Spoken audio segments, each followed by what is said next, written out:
Praise the lord. ప్రభువైన యేసుక్రీస్తు నామములో మీ అందరికీ వందనములు. దేవుని వాక్యమును మనము ధ్యానం చేసుకుందాం.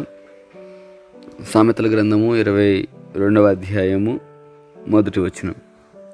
గొప్ప ఐశ్వర్యము కంటే మంచి పేరును, వెండి బంగారముల కంటే దయయు కోరదగినవి. ప్రియమైన దేవుని బిడ్డలారా, ఈరోజు ఐశ్వర్యం కొరకు అనేక మంది ప్రయాసపడుతూ ఉన్నారు. ఐశ్వర్యం ఉంటే మంచి పేరు వస్తుంది అని అనేక మంది అపోహపడుతూ ఉన్నారు. జాగ్రత్తగా అర్థం చేసుకున్నట్లయితే మంచి పేరు అనేది, ఐశ్వర్యం అనేది రెండింటికి విభిన్నమైనది.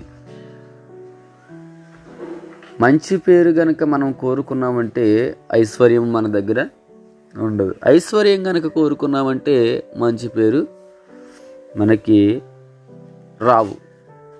అయితే మీరు అంటారు, ఈరోజు మరి ధనం ఉన్న వాళ్ళని, ఐశ్వర్యవంతుల్ని, ధనవంతుల్ని, మంచి ప్రఖ్యాత కలిగినటువంటి వారు అని, మంచి పేరు కలిగినటువంటి వారు అని పొగుడుతూ ఉన్నారు కదా మరి బ్రదర్ అని మీరు అడగవచ్చు. నిజమే, నోటితో మంచివారు అని చెప్తారు కానీ పక్కకు వెళ్ళిన తర్వాత ఒరే బాబు వీడు లేకపోతే బాగుండు అంటారు. జాగ్రత్తగా అర్థం చేసుకోండి. మన ఎమ్మెల్యే గారు మనకి ఏదైనా చేయాలనుకోండి, ఆయన దగ్గరికి వెళ్ళినప్పుడు ఆయనకి సన్మాన సభ ఏర్పాటు చేస్తున్నప్పుడు ఆయన గౌరవించేస్తూ ఉంటారు. ఏమని, అలా చేశారు, ఇలా చేశారు, మంచి వ్యక్తి, చాలా గొప్ప వ్యక్తిని మనము ఈరోజు కలిగి ఉన్నాం అని చెప్తారు. కానీ అది నోటితో వచ్చే మాటే వాళ్ళ హృదయపూర్వకంగా పలికినటువంటిది కాదు అనేది కొన్నిసార్లు మనం అర్థం చేసుకోవాల్సిన వారమై ఉన్నాం. ఎందుకు ఈ మాట తెలియచేస్తున్నానంటే,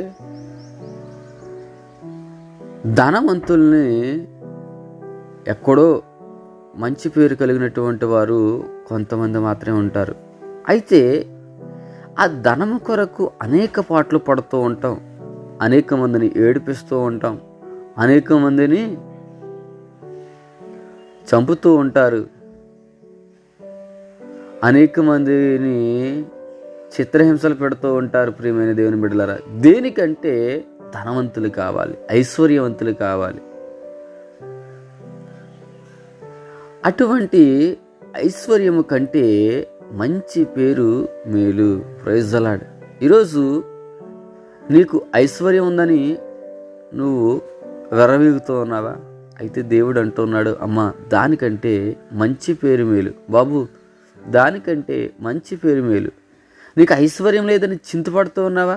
ఐశ్వర్యం కంటే మంచి పేరును సంపాదించుకో అని చెప్పేసి దేవుడు మాట్లాడుతూ ఉన్నారు. అంత మాత్రమే కాదు, వెండి బంగారముల కంటే దయ అనేది కోరుకోదగినదంట. ఈరోజు బంగారం కావాలని అనేక మంది ప్రయాసపడిపోతూ ఉంటారు. నాకు అది కావాలి, ఇది కావాలి, కట్నంగా బంగారం పెట్టండి, కట్నం పెడతారు బంగారం అదిని, కానీ ఇంటికి వస్తే ప్రేమగా ఆదరించరు. కానీ దేవుడు ఏమంటున్నాడంటే, నువ్వు కోరుకునే వెండి బంగారాల కంటే ఆ దయ ఉంది చూసావా, అది మంచిగా కోరుకో, అది శ్రేష్టమైనది. నువ్వు ఇతరులకి వెండి బంగారాలు పెట్టేదానికంటే ఇతరుల ఎడల దయ, జాలి, కరుణ కలిగి ఉండు, అవి మంచిది. అందుకని దేవుడు కూడా అంటాడు, నేను బలిని కోరడం లేదు, దయనే కోరుతున్నాను అని హోషేయ గ్రంథంలో ఆయన రాస్తూ ఉన్నాడు. కనుక ప్రియమైన దేవుని బిడలారా, యేసు ప్రభువు కూడా మన ఎడల దయ చూపించి, కరుణ చూపించి ఆయన మనల్ని రక్షించాడు. కనుక ఈ వాక్యం వింటున్న ప్రతి సహోదరుడికి నేను తెలియచేస్తూ ఉన్నాను, మంచి పేరు అనేది మనకి చాలా ప్రాముఖ్యమైనది. నీ సంఘంలో నీకు మంచి పేరు ఉండాలి. నీ సంఘ సభ్యుల దగ్గర నువ్వు దయను కోరుకోవాలి. నీ సంఘ సభ్యులకు నువ్వు దయను కనపరచాలి.